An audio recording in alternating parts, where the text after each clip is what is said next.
So, I finally got to see the Book of Clarence, the new movie from writer-director James Samuel, the same guy that made the very, very underrated The Harder They Fall Western movie, which came out a couple years ago, which I said on this channel, I thought the movie was the closest thing we have ever gotten to a Quentin Tarantino-style Western without Tarantino being involved. And here we have his newest film, his newest idea. It's sort of this retelling of the Messiah story, the Jesus story in Jerusalem, but with a new weird twist on it. And I thought it was pretty good. Now, the movie's not perfect, and I was a little disappointed by some things in it, but overall, this is a movie that takes some really big swings. Some really big swings in this movie, and it doesn't always hit it out of the park. There aren't a lot of home runs here, but the fact that these swings were taken and allowed to be taken by the studio here is pretty incredible, and the fact that this movie exists on its own right is kind of an accomplishment in and of itself. First off, the star, Lakeith Stanfield. He's a phenomenal actor. He's been coming up in Hollywood recently, doing a bunch of different roles, getting a bunch of leading roles lately, and he's really been coming into his own as an actor, and he is incredible in this film. He is the reason to come and see this one. He's so good. He brings so much emotion, so much care into this character that makes you, when you need to hate the character and really dislike who he was early in the film, you really do kind of dislike him, but there's an understanding, a sense of understanding in his intentions and everything that he does that's really brought to life through the performance, and he does a really great job, and there's some real heart-tugging moments in this movie, some real emotional stuff that's done extremely well, and it's all on his shoulders. He does a great job. The whole supporting cast here does a great job. There really aren't too many standouts. There are a couple standouts, a couple cameos.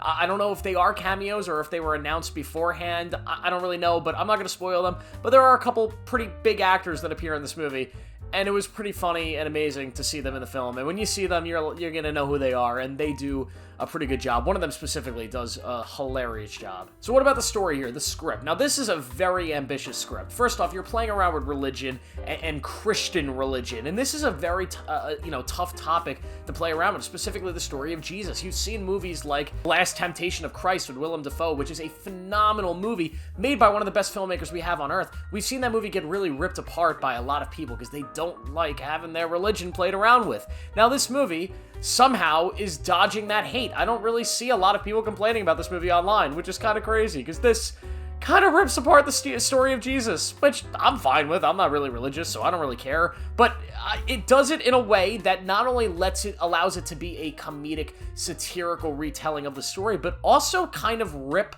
the themes of who Jesus was and the ideas of Jesus Christ, and it allows it to bring it into modern day sort of cultures and vibes and stories, and it made the story of Jesus very presentable in a weird, strange way. It asks questions that I think a lot of people would logically ask about the Christian God and about Christianity in general, but it also just called it back to everyday scenarios, everyday, conflicts that we arise, and it's a movie that actually ends up being kind of really beautiful in a religious sense. I think this movie might make people more religious in a weird, strange way. Maybe that's just me. And I know a lot of people are going to be mad because it does rip apart the story of Jesus, but it's not supposed to be, this isn't supposed to be a movie that's being, following the Christian religion and following, the Bible. It's just supposed to be a satirical retelling of the story of Christ, and it's done in a way that's both emotional, exciting, hilarious, and also just kind of sad at times and depressing, but I think it's ultimately handled really well and makes for a decent movie. Now, I do have some problems. First off, this should have been rated R. I think that would have made this movie 10 times better. It's on a PG-13 rating,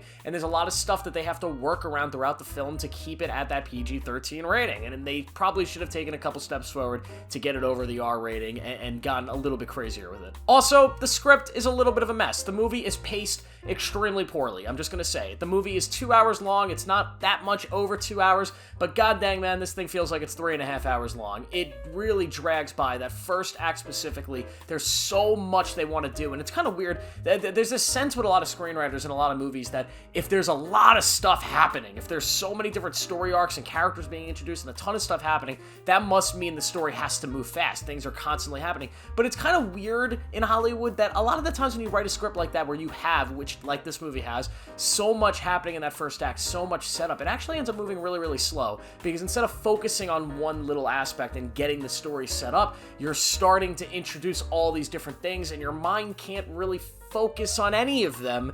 And by the time all of that stuff is introduced and the table has been set, you're just kind of lost. And that's how, at least how I felt entering the second act of this movie. I felt kind of lost. The movie does eventually pick up, and a lot of really great stuff happens in the second act of this movie, but then it kind of gets a little messy again in the third act, and that's really just, I don't know if it happened in the edit or with the screenplay, but it's just a ton of ideas. So many ideas in this pot, this jambalaya in this movie, and a lot of them work, and some of them don't work as well, and maybe this would have worked better as like a TV series with all of these ideas, but as a film, it just kind of felt a little messy, and it messed up the pacing, and the movie moved a lot slower than I would have liked it to. But hey, overall, I had a good time with it. I also want to talk about the music. The music in this movie goes hard. This movie is very reliant on its music, both its soundtrack and its original score that it has. It's very reliant on every little piece of sound design and musical flair that happens here, and it's great. It's done really well. I am a big music and movies guy. I'm not a big fan of quiet movies that just don't utilize music at all. It's just not my thing. My cup of tea is having as much music and allowing it, not like in a music video style, but allowing the music to really complement what's happening on screen to create the perfect type of film. And this movie does that well. The music gives this movie a lot of life, a lot of energy, and it all sounds great, and it's used well, it's used in the right spots, and I really appreciated the soundtrack here. The movie also looks really good. It's kind of, at times, got like a weird Zack Snyder 300 vibe to it visually. I don't know, maybe I'm the only one that sees that, but it had an interesting visual style to it that was also very different from The Harder They Fall. The Harder They Fall is a great movie, but this movie felt very contrasting to that film, at least in visual sense. You know, thematically it's kind of similar, but in a visual sense, it did look and feel different, which I appreciate, because not a lot of directors will really do that, get out of their comfort zone on a visual sense, but they definitely do it here. But overall, The Book of Clarence is a good time. It's a movie that I'm not sure I could recommend to everybody, because I know the religious nuts are not going to love this movie.